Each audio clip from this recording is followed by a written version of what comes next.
ऐतिहासिक, शैक्षणिक, साहित्य व संस्कृतीची जोड म्हणजे smart Punekar news. Jadhavar group of इन्स्टिट्यूटच्या वतीने 6वा आदर्श माता पुरस्कार नहरे येथील प्राचार्य डॉक्टर सुधाकरराव जाधवर सभागृहात प्रदान करण्यात आला.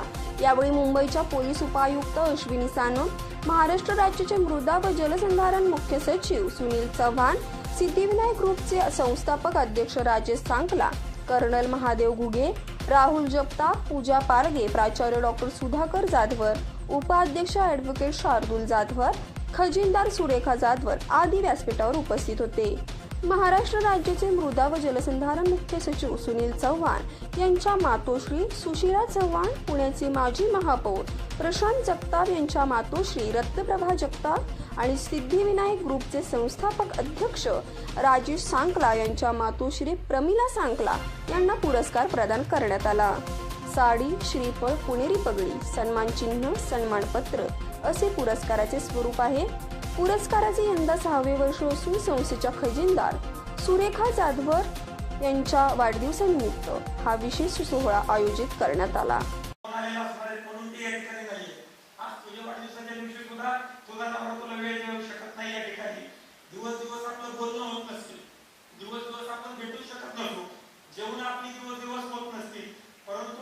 काही लोकांना एक्सप्रेशन देता येतात, काही लोक एक्सप्रेशन्स मध्ये या सगळ्या गोष्टी सांगू शकत नाही.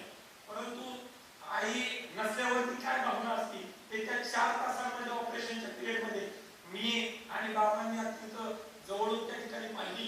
त्याच्यामुळे मी एकच गोष्ट आईला सांगू शकतो आणि ती म्हणजे की आईसाठी काय लिहू, आईसाठी कसे लिहू, आईसाठी पुरते एवढे शब्द नाहीत कुठे. आईवरती लिहिण्यास इतपत नाही माझे व्यक्तित्व मोठे.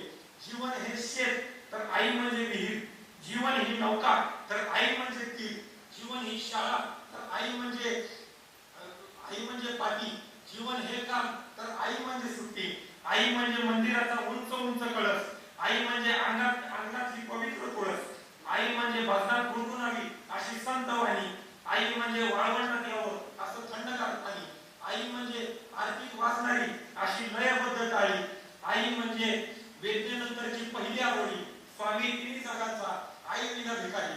आपण सगळे मान्यवर या आमच्या विनंतीस मान देऊन या ठिकाणी आलात. आपल्या सर्वांचे मनापासून आभार व्यक्त करतो आणि परत एकदा आईला वाढदिवसाच्या शुभेच्छा देतो.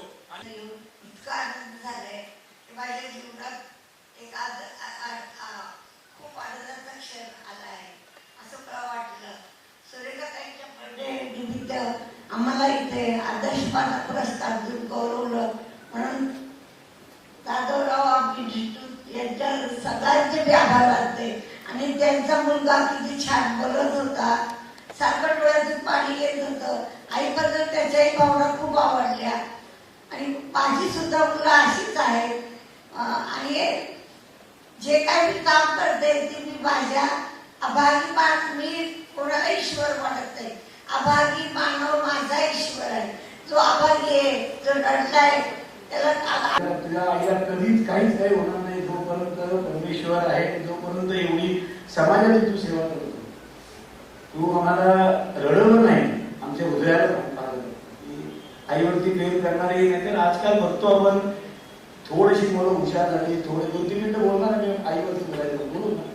थोडीशी मुलं मोठी झाली, थोडीशी परीक्षे झाली की तुला इतके आपल्याकडे समाजात आपल्या महाराष्ट्रामध्ये इतकी वाईट लोक फार नाहीये. पण तरी त्यांना लगेच घर येतो, कशी बाळायची, कुठे नोकरी लागली 60-70 हजाराची, बायकोला घेऊन दुसरं घर करायचं, आईला कधीतरी पाहुण्यासारखं बोलवायचं. बरेच लोक म्हणतात आम्ही अमेरिकेला गेलो. का गेलो मला माहिती आहे अमेरिकेला आई वडिलांना काय घेऊन जातात ते. डिलिव्हरी करतात तिथे ना $18 पर तासाचे रेट आहे. म्हणून आई वडिलांना 4 महिने घेऊन जातात, 2 वर्ष घेऊन जातात, नंतर न घेऊन जाणारी मुलं पण मी पाहिजे. आणि जेव्हा अशा परिवारात राहतो मी तुमच्या लोकांना बाकी काही सांग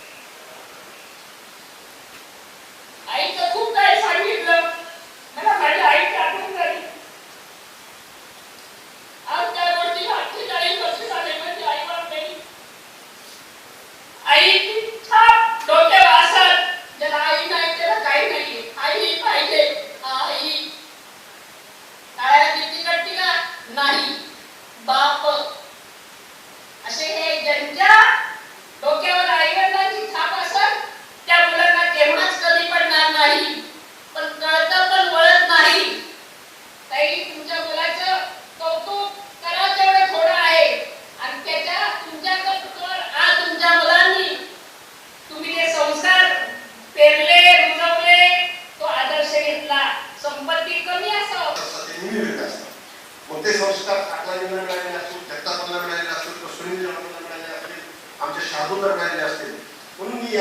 सगळ्या आयांना संस्कारांचा पॉवर हाऊस समजतो, संस्कार आणि विचारांचा पॉवर हाऊस. कुठलाही चांगला माणूस घडवायचा असेल तर त्याला 3 गोष्टीची शांती आवश्यक आहे. तो भाषण खूप टचिंग होतं. आईच्या अनेक हात म्हणजे त्यांच्या आजाराच्या आठवणी सांगितल्या. परंतु कुठलीही आई मुलाला घडवत असताना नुसता मुलगा घडवत नाही, कुटुंब घडवते, समाज घडवते. बघा कुणाची आई घरात आलेल्या प्रत्येक माणसाला, समजा माझ्या घरी कुणी येत असेल, मी घरात तरी विचारित नाही आईला की किती लोक आले, काय केवढा त्रास आहे, बाहेर केवढा नाश्ता आहे, बाहेर येतो. म्हणजे ही जी प्रक्रिया आहे, समाज जोडण्याची प्रक्रिया, समाजाला एकत्र करण्याची प्रक्रिया, समाजाला उभं करण्याची प्रक्रिया कुटुंबासोबत ही आईच्या माध्यमातून सुरू होती. आणि असा एका म्हणजे 3 आयांचा ज्यांनी सत्कार केला, पण त्याच्यात हा सत्कार करत असताना अनेक आयांना इथं स्फूर्ती दिली. म्हणजे बऱ्याच आई पुढे बसलेल्या आहेत, काही आई पुन्हा होणार आहेत, काही पुढे बाप होणार आहेत. तर त्यांच्या मनामध्ये सुद्धा पुढे समाज घडवण्याची ही जी प्रक्रिया म्हणजे राघव सरांनी 2014 मध्ये जी उभी केली, ठीक आहे, 20,000 विद्यार्थी आहेत, 1500 शिक्षक आहेत, चांगली बिल्डिंग आहेत. पण चांगल्या बिल्डिंग असल्यासोबतच इथं चांगले विचारही दिले जातात, हे अतिशय महत्वाचं आहे. अधिकारी निर्माण केलेली आई जिनं आज 4 वाक्य बोलली, लक्षात ठेवा. म्हणजे न बोलता अत्यंत चांगल्या पद्धतीने जी काम करते, आपल्या मुलाला घडवते आणि मुलगा आईच्या सत्काराच्या वेळेला हजर राहतो. याच्यामध्येच आईचं आणि मुलाचं प्रेम हे लक्षात घ्या. कारण ज्या मुलाला आईविषयी प्रेम नाही तो हजर राहणार नाही, येणार नाही, वेळ देणार नाही, हे लक्षात ठेवा. आणि म्हणून या कार्यक्रमामध्ये एक IAS ऑफिसर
की मला घरातली मदत करू लागायचं आणि शाळेत खूप हुशार होतो म्हणून इथपर्यंत आदर शांत मला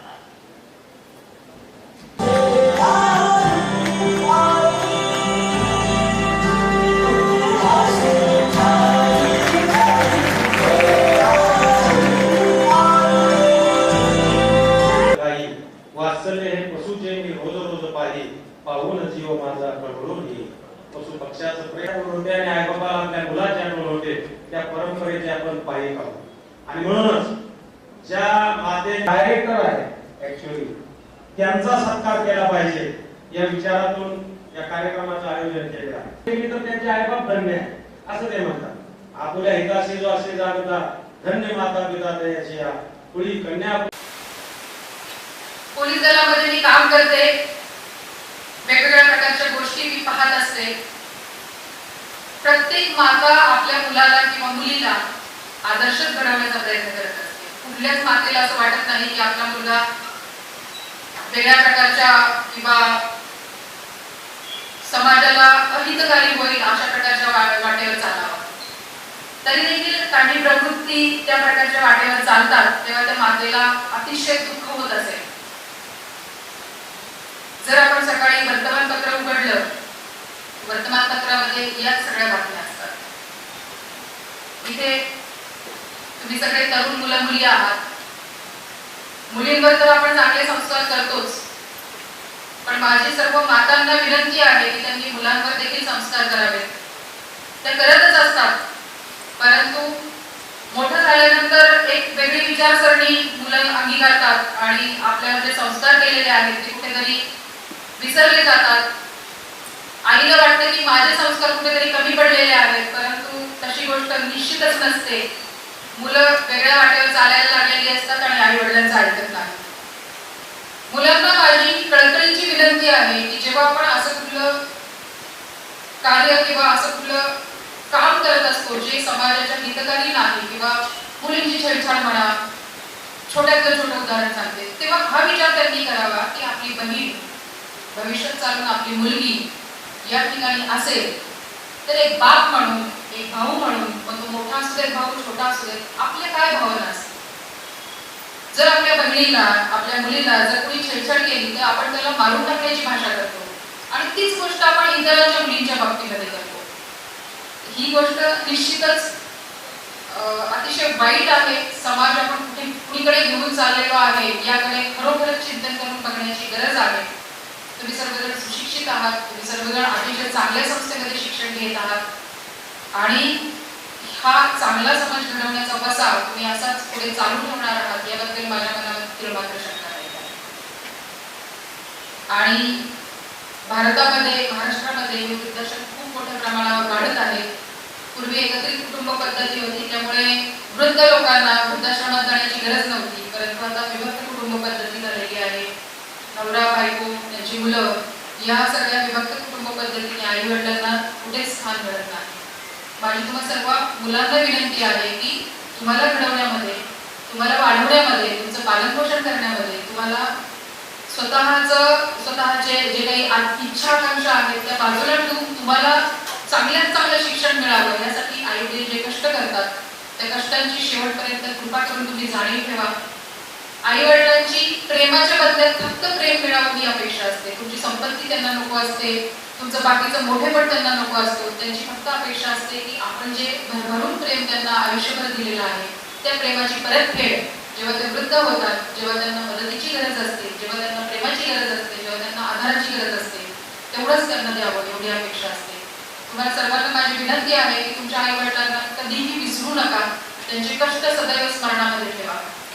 मी जिल्हा परिषद शाळेमध्ये शिकले, सरांनी सांगितले, चव्हाण सरांनी, आम्ही सर्वजण या पिढीचे त्या पिढीचे लोक आहोत. आम्ही जिल्हा परिषद शाळेमध्ये शिकलो. माझी शाळा तर जवळजवळ 4-5 किलोमीटर दूर होती. मी सायकलवर जायचे आणि सायकलवर यायचे. गाव वस्तीवर राहणारे सगळेच जण सायकलवर किंवा मिळेल त्या वाहनाने किंवा चालत त्या ठिकाणी जायचे. सांगण्याचा हेतू हाच आहे की मी जर जिल्हा परिषद शाळेमध्ये शिकून बऱ्यापैकी नाव कमवू शकते, चांगल्या पोस्टवर काम करू शकते. तुम्ही तर इतक्या चांगल्या जागेवर इन्स्टिट्यूटमध्ये काम करत आहात, शिकत आहात.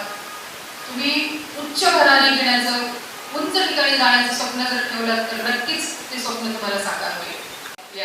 चारों साल के लोगों को आपने खड़ा रहकर ये बच्चों को दिया है, so thank you so much for doing that. बहुत कुछ मुझे बोलने थे. जब मैंने साहब शुरू किया था वो टाइम पर मेरे पास पैसा नहीं था.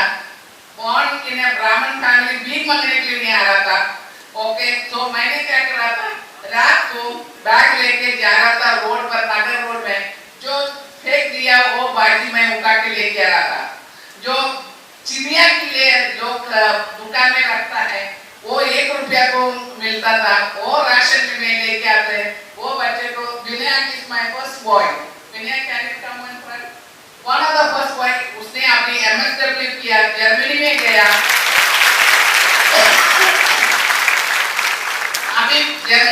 वापस आया और बोले दीदी मेरे को आपके साथ वापस काम करने के, उसको जर्मनी में जाके काम करने का बहुत मौका मिल रहा था, पर आके मेरे साथ अभी काम कर रहे हैं।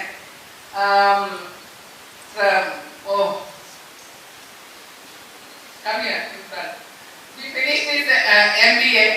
उनका भी बहुत कहानी, दो महीने जब वो 2 महीने था वो टाइम पर मेरे पास किया था। वो लड़का आप MSW सुजाता दत्त कॉलेज से किया है। अभी मेरा स्वप्न है यही कॉलेज से भी मेरे बच्चे लोग आगे बढ़ने के, ये है मेरा स्वप्न। ये दिन मेरे बच्चे लोग इधर भी रहेंगे ऐसा मुझे लग रहा है। So thank you so much for the opportunity that you gave me and I ask all of you बच्चों जब तुमको टाइम मिलेगा माहिर देखने के लिए आना। हम लोग सब सोचेंगे मेरा माँ को मैं रोड पर नहीं देंगे, माहिर संस्था साथी क्यों खड़ा रहेंगे, क्योंकि माहिर में आज 2600 लोग रहता है। एक संस्था ने 670 हाउसेस, क्यों मैं को बोलना पड़ा, क्यों? Because they were on the road. जो रोड में है उनको मैं उठा के संभालते हैं, बच्चे लोग नहीं है संभालने के लिए। पागल हो गया माँ उसको उधर रोड पर, पागल हो गया बाप रोड पर है, उनको मैंने उठाता है। बच्चे लोग भीख मांगते हैं वो बच्चों को मैंने उठाता है। जो बच्चों को रोड पर छोड़ दिया गेट के सामने, मेरे गेट के सामने रख के चले गया, क्यों? लड़की है, वो लड़की को मैं संभालती हूँ। इट्स नॉट मैं शादी नहीं किया और मेरे को कोई तो लिखा एक बच्चे में एक संस्था में गया, मेरे को दीदी आपको क्या सैलरी मिलते हैं? बच्चों मेरे को सैलरी नहीं चाहिए, मैं सैलरी के लिए काम नहीं, शादी नहीं किया, इसके लिए मैं जमा करूँ। ओके आई एम डूइंग, मेरे को माहिर खाना देता है रहने के लिए, थोड़ा एक बेड मिला है, मैं खुश हूँ। मेरे को पैसा के लिए काम नहीं करने के, मेरे को काम करने के। आप सबको I have kept love is my religion बोलेगा तो प्यार से मेरे को सबको संभालना, यही मेरा ये है, दूसरा कुछ नहीं है। So whenever you are free please come to Mahir sir, please. Thank you so much. I ask you to visit Mahir. Thank you so much.